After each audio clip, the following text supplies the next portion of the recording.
உன்னுடைய கண்களில் என்னுடைய கண்களில் அலங்கோலமா இருக்கக்கூடிய செத்து போன சூழ்நிலைகளை, அது முடியவே முடியாது, நடக்கவே நடக்காதுன்ற ஒரு சிச்சுவேஷனை ஆண்டவர் உன் கண்ணில் காட்டுனா நீ தெள்ளந்தெளிவா புரிந்துக்கோ.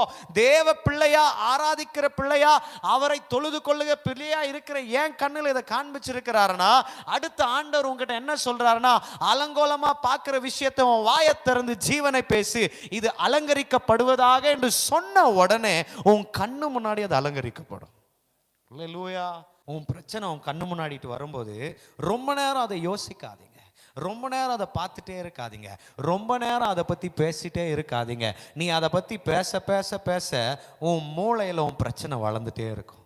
நீ அதை பற்றி யோசிக்க யோசிக்க யோசிக்க உன் மூளையில் அந்த பிரச்சனை பெருசாக வளர்ந்துட்டே இருக்கும். அதை பற்றி நீ கேட்க கேட்க கேட்க உன் மூளையில் அந்த பிரச்சனை வளர்ந்துட்டே இருக்கும். அதனால் அதை ஃபோக்கஸ் பண்ணாதீங்க, அதை பற்றி அதிகமாக கேட்காதீங்க, அதை பற்றி அதிகமாக பேசுகிறத விட்டுட்டு அலங்கோலமாக இருக்கான்னு உடனே பார்த்துட்டு இந்த பக்கமாக திரும்பி முழங்கால் படிட்டு ஆண்டவரை நோக்கி பாருங்க.